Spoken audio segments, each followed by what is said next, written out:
Stephen Hawking ని చూసినప్పుడు అనిపిస్తుంది ప్యారలైసిస్ అయిపోయాడు, ఈయన సైంటిస్ట్ ఎలారా అని. మనందరికీ అదే క్వశ్చన్ రైజ్ అవుతుంది, కానీ ఆన్సర్ వెతికేవాడే ఎలన్ మస్క్. బ్రెయిన్ మాత్రమే పనిచేస్తూ బాడీ కదపలేని సిచ్యువేషన్ లో ఉన్న వాళ్ళు ఎలక్ట్రానిక్ డివైజెస్ ని ఆపరేట్ చేసేలా బ్రెయిన్ లో చిప్ పెడితే ఎలా ఉంటుందని 2016 లో న్యూరాలింక్ అనే కంపెనీ స్టార్ట్ చేశాడు.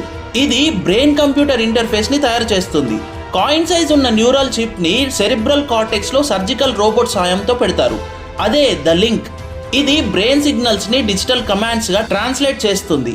ఈ సిగ్నల్స్ బ్లూటూత్ ద్వారా ట్రాన్స్మిట్ అవుతాయి. దీంతో మనం ఎలాంటి ఎలక్ట్రానిక్ డివైస్ నైనా ఆపరేట్ చేయొచ్చు. 2024 జనవరిలో నోలాండ్ అర్బాక్ కి ఈ చిప్ పెట్టారు. ఈయనే first human receipt of Neuralink. Just తన బ్రెయిన్ సిగ్నల్ తోనే కంప్యూటర్ లో చెస్ ఆడాడు.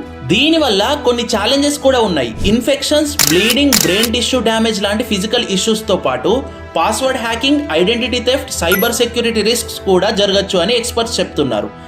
మీరు ఎవరి బ్రెయిన్లో అయినా ఈ చిప్ పెట్టి ఏం తెలుసుకోవాలనుకుంటున్నారో కామెంట్ సెక్షన్లో మెన్షన్ చేయండి. ఇంకా మరిన్ని ఇన్ఫర్మేటివ్ అండ్ ఇన్నోవేటివ్ వీడియోస్ కోసం వెంటనే వైరల్ బాబాయ్ని సబ్స్క్రైబ్ చేసుకోండి.